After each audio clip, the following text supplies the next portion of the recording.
जीवन में आनंद प्राप्त करना हो, हर व्यक्ति का उद्देश्य है। हर व्यक्ति जो गतिविधि करता है, कर्म करता है, उसके पीछे उसका एक ही उद्देश्य है कि उसमें उसको आनंद आए, प्रसन्नता आए, खुशी मिले। पूरे धरा पे व्यक्ति खुशी की प्राप्ति में लगा हुआ है। हमें खुशी चाहिए, हमें आनंद चाहिए। इसी उद्देश्य की पूर्ति के लिए हम कार्य करते हैं। ध्यान दीजिए, ये पॉइंट बहुत महत्वपूर्ण है। हमें आनंद चाहिए।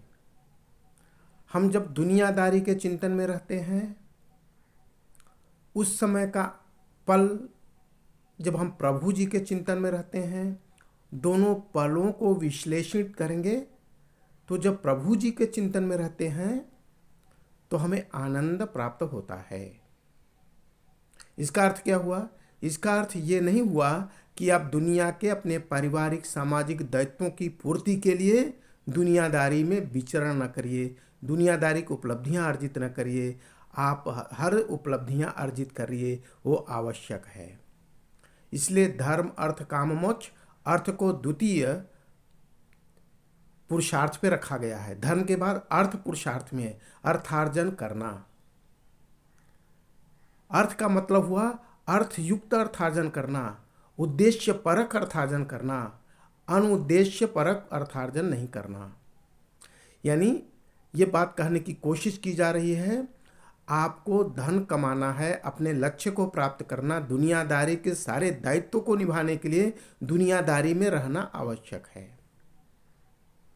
बस इतना सा चिंतन करना है कि दुनियादारी में रहते हुए, धन उपलब्धियां अर्जित करते हुए, बड़े बड़े पद प्राप्त करते हुए, लक्ष्य प्राप्त करते हुए बस मन प्रभु जी के चिंतन में हो, प्रभु जी के भजन में मन हो। बाकी आप दुनिया में विचरिए, दुनिया में उपलब्धियां अर्जित करिए, तो जीवन बड़ा ही नियंत्रित होगा, जीवन कंट्रोल में रहेगा। जैसे गाड़ी बहुत तेज चले लेकिन आपका ब्रेक सही हो, तो आप गाड़ी को ज़रूरत पड़ने पर नियंत्रित कर देंगे। वैसे दुनियादारी में विचरण करने के लिए आपको जब प्रभु जी के चरण में रहेंगे तो जीवन नियंत्रित होगा, जीवन अनुशासित होगा, जीवन परोपकारी होगा और लक्ष्य को प्राप्त करने के लिए आपको तेज चलने की सामर्थ्य पैदा होगा। क्योंकि ब्रह्मांड का रचयिता प्रभु जी अत्यंत सर्वशक्तिशाली हैं। हम उन्हीं के अंश हैं, तो हम भी शक्तिशाली के पुत्र हैं, तो हम भी शक्तिशाली हुए। हमारा रिश्ता किससे है? बहुत महानतम खानदान से, यानी परमात्मा से हमारा रिश्ता है। जब परमात्मा से अपना रिश्ता जोड़ते हैं तो परमात्मा की तरह हम भी शक्तिशाली हुए। जब आप शक्तिशाली होंगे तब धरा में अपनी उपलब्धियां अर्जित करेंगे। जैसे आप समझिए कि माली सारी बाग को सींचता है, निराई गुड़ाई करता है, लेकिन उद्देश्य क्या होता है कि हर फूल पुष्पित हो, हर पुष्प का पौधा पल्लवित हो, पुष्पित हो, फलदार हो। एक ही उद्देश्य माली का होता है। वैसे ही जब परमात्मा के भजन में रहते हैं तो हमारा जीवन पल्लवित पुष्पित होता है। और जब पल्लवित पुष्पित होता है पौधा जब पुष्पित होता है, गमकाता है लोगों को, फल दूसरों के लिए, पुष्प दूसरों के लिए। तो परमात्मा के कृपा में रहते हुए, उनके आशीर्वचन की छाया में रहते हुए शक्तिशाली उपलब्धियां अर्जित करना, एक महान लक्ष्य को प्राप्त करने के लिए आप बने हैं। सांसारिक उपलब्धियां अर्जित करना है, लेकिन थोड़ा सा अपने लिए जीते हुए लोगों के लिए। सूर्य प्रकाश बांटता है लोगों को, नदी बांटती है पानी लोग, लेकिन सूर्य प्रकाश कब बांटेगा? जब वो प्रकाशमय होगा, प्रकाश का पुंज है इसलिए बांटता है। जब भामाशाह ने राणा प्रताप के लिए समर्पित किया, अगर भामाशाह गरीब होते तो कहाँ समर्पित कर पाते हैं? जब आप धनवान होंगे, शक्तिशाली होंगे, आपको किसी की रक्षा करनी हो, जब आप शक्तिशाली होंगे तभी रक्षा कर पाएंगे। एक कमजोर कायर व्यक्ति किसी की क्या रक्षा होगा?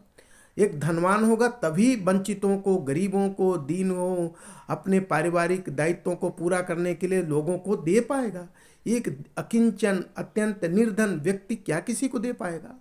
उसके लिए तो अपनी ही रोजी रोटी महाल है।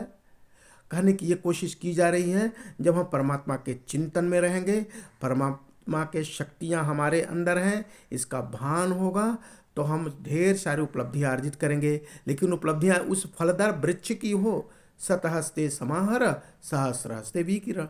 सत यानी सत माने सैकड़ों और सत माने पवित्र, पवित्र सैकड़ों हाथों से ग्रहण करना।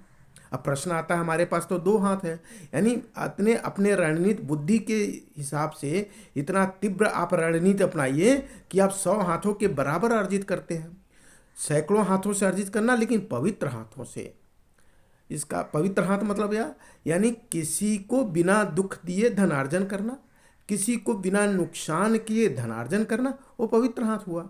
और फिर शतहस्ते समाहार सहस्रहस्ते विक्रम, हजारों हाथों में बांट देना। किसके? जो अपने दायित्व हैं, अपने दायित्वों को निर्वहन में हजारों हाथों को बांट देना। बैंक क्या है? कैशियर। एक कैशियर बैंक का पूरा पैसा नहीं है।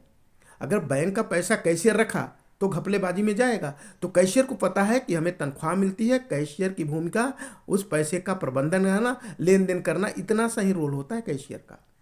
अगर वो कैशियर सोचिए तो मेरा पैसा है। ट्रस्टी का क्या है रोल है? ट्रस्ट की व्यवस्था के लिए ट्रस्टी लगा। तो सोचिए ट्रस्टी की हम ट्रस्ट के मालिक है तो नहीं।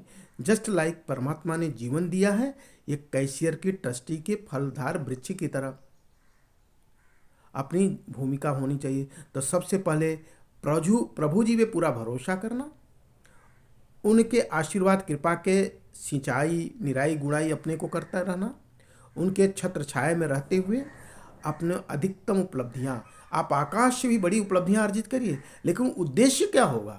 ये उपलब्धियां किस लिए? लोगों के लिए। फलदार वृक्ष क्या करता है? थोड़ा सा टहनी रखता है, थोड़ा सा ऑक्सीजन रखता है, थोड़ा सा टिकोरा रखता है, थोड़ा सा बहु रखता है, बाकी सब कुछ वो समर्पित कर देता है राही को, अपने लिए नहीं रखता। अब तालाब दिखे अपने लिए पानी रख रहा है तो क्या हो जा रहा? सूख जा रहा, सड़ जा रहा पानी। लेकिन नदी लगातार पानी बांट रही है तो प्रवाहवान है, निरंतर उसका विकास हो रहा है। जो वृक्ष फल नहीं देता वो सूख जाता है और लकड़ी हो जाता है, लेकिन जो फलदार वृक्ष लोगों को फल दे रहा है वो निरंतर चल रहा है। तो लेना बांटना, लेना बांटना। सूर्य अगर प्रकाश बांटे ही नहीं तो सूर्य का अस्तित्व कब तक रहेगा? सूर्य बांट रहा है इसीलिए वो गतिशील है, इसीलिए उसका अस्तित्व है।